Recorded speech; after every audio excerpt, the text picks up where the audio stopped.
नमस्कार दोस्तों, मैं अंकित कुमार नॉलेज वर्ल्ड की एक और नई वीडियो सीरीज़ में आप सभी का हार्दिक स्वागत करता हूं। इस वीडियो सीरीज़ में हम ज्योग्राफी सब्जेक्ट के बारे में पढ़ेंगे। तो आइए शुरुआत करते हैं इसके इंट्रोडक्शन से, हमारे छोटे से इंट्रो के बाद।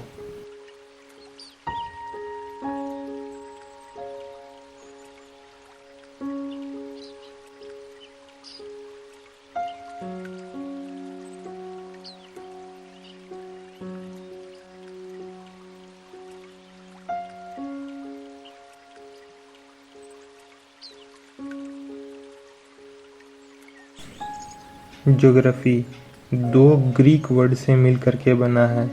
पहला जियो मीन्स अर्थ और ग्राफोज मीन्स डिस्क्रिप्शन। तो इसका ज्योग्राफी का पूरा मतलब हो गया डिस्क्रिप्शन ऑफ अर्थ। पाइथागोरस एक व्यक्ति थे जिन्होंने सबसे पहले यूनिवर्स शब्द का इस्तेमाल किया और लोगों को इसके बारे में बताया कि इस तरह का भी कोई चीज़ है हमारे आसपास में, जिसके हम सब एक छोटे से अंश हैं। 140 ईस्वी में क्लॉडियस टॉमी, जो कि ग्रीको इजिप्टियन एस्ट्रोनॉमर थे, उन्होंने सबसे पहले ब्रह्मांड को व्यवस्थित ढंग से पढ़ना शुरू किया था।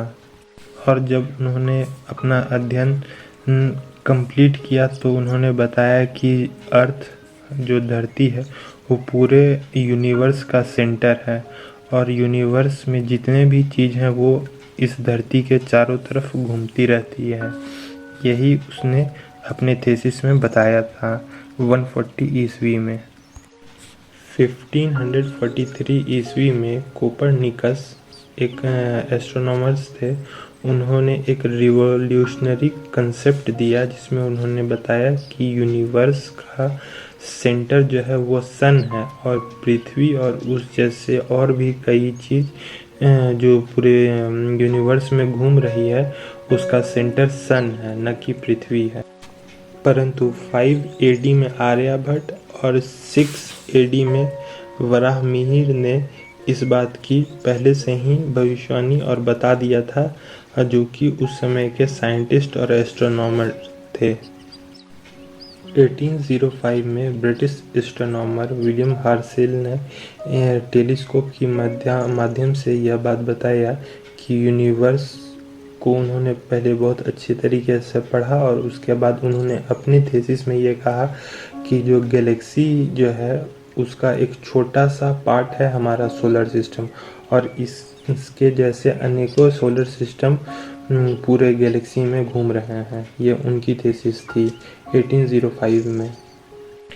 1925 में एडविन पी हबल, जो कि अमेरिकन एस्ट्रोनॉमर थे, उन्होंने कैलकुलेट किया और यह बताया कि पूरे यूनिवर्स का जो डायमीटर है वो 27 बिलियन लाइट ईयर का है। और उन्होंने यह भी बताया कि मिल्की वेव आकाशगंगा जो हमारा गैलेक्सी है उसके जैसे अनेकों करोड़ों गैलेक्सी है पूरे यूनिवर्स में। ये उनकी थीसिस थी 1929 में।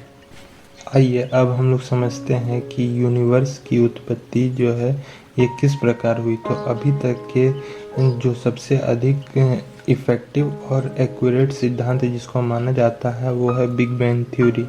तो बिग बैंग थ्योरी जॉर्ज एडजर्डो लेम्टियर जो 1960 से 1970 के बीच में उन्होंने दिया था। इनके अनुसार हुआ क्या था कि यूनिवर्स में एक बहुत जोर का विस्फोट हुआ था, जिस विस्फोट के कारण जो है उनमें से कुछ कॉस्मिक मैटर जो है वो निकला था, खगोलीय पिंड निकला था, जो एनर्जी अपने आप में दुगनी होती जा रही थी और वो फिर अपने आप में धीरे धीरे बढ़ रहा था और जो पिंड टाइप का था उसमें से और एनर्जी निकल रही थी। और जब यह पार्टिकल 1 से 2, 2 से 3 हो रहे थे तो इसके बीच में बहुत से सालों का समय लगता है। लाखों करोड़ों साल में एक बार विस्फोट होता है और 1 से 2 में हो जाती हैं। तो उसी की तरह एक गैलेक्सी से दूसरी गैलेक्सी, तीसरी गैलेक्सी बनते थे और उसी गैलेक्सी में कुछ प्लैनेट्स बनते थे, कुछ स्टार बनते थे, कुछ कॉमेट बनते थे, कुछ सैटेलाइट बनते थे। इसी के थ्रू जो है ऐसे ही करते करते हमारा पूरा ब्रह्मांड का रचना हुआ है। 2001 ईस्वी में नासा की एक प्रोजेक्ट थी माइक्रोवेव एनिस्ट्रॉफी प्रोब, जिसका शॉर्ट फॉर्म था मैप। उसके अनुसार यह सिद्धांत को सबसे ज़्यादा सही आज तक की डेट में माना जाता है और उन्होंने यह सिद्धांत को भी प्रूफ किया था। एक गैलेक्सी में करीब अरबों तारे हैं और हमारे इस यूनिवर्स में कम से कम 100 अरब से अधिक गैलेक्सियां मौजूद हैं। और जो गैलेक्सी होती हैं उनके सेंटर, जिसके चारों तरफ सारे तारे घूमते हैं, उनको बल्ज कहा जाता है। गैलेक्सी का जो सेंटर वाला पार्ट होता है उसे बल्ज बोलते हैं। उन सभी 100 अरबों गैलेक्सियों में से एक आकाशगंगा भी हमारा गैलेक्सी है और उसी आकाशगंगा गैलेक्सी का एक तारा है सूरज। 25 इयर्स का टाइम लगता है सन को आकाशगंगा जो हमारा गैलेक्सी है उसका एक चक्कर लगाने में, 25 इयर्स। ठीक है, अब हम लोग बात करते हैं कि स्पेस में हर सब्सटेंस जो रहता है वो काफ़ी दूर दूर पे होता है, तो उसको किलोमीटर में नापना आसान नहीं होता। तो उसके लिए हम लोग लाइट ईयर का यूज़ करते हैं कि लाइट जो है कितना ट्रैवल करता है एक ईयर में। तो 1 light year equals to 9.40 into 10 का पावर 15 मीटर। ये स्पीड होता है लाइट का एक साल में। एंड्रोमेडा जो है एक गैलेक्सी है जो हमारे आकाशगंगा मिल्की वे के सबसे नज़दीक में गैलेक्सी माना जाता है, जिसकी दूरी 2.2 मिलियंस लाइट ईयर दूर है हम लोग से।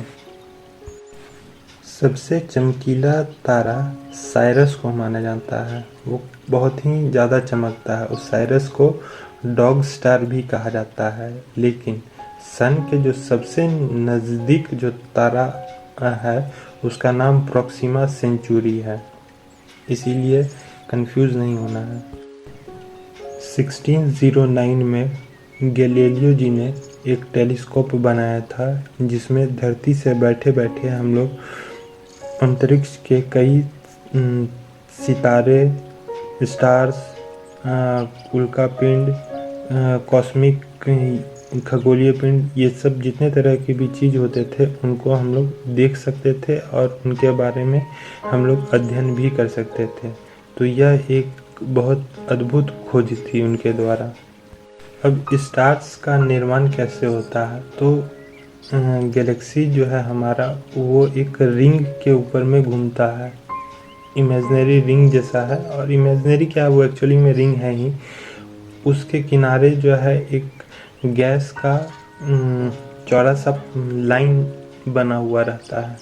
उसी गैस का लाइन से टूट करके यह एक बड़ा सा पिंड के रूप में रहता है और कुछ समय के बाद इसमें विस्फोट होता है और यह उसके अंदर में बहुत सारी एनर्जी का सोर्स रहता है, जिस कारण से एक तारा का निर्माण होता है और इसमें बहुत सारे वर्षों का समय लगता है।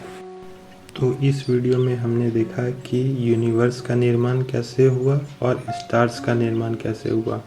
आगे के वीडियो में हम सब देखेंगे कि स्टार होता क्या है, उनका लाइफ साइकिल क्या है, और इसी सब्जेक्ट टॉपिक को हम लोग आगे कंटिन्यू करेंगे हमारे नेक्स्ट वीडियो में। धन्यवाद।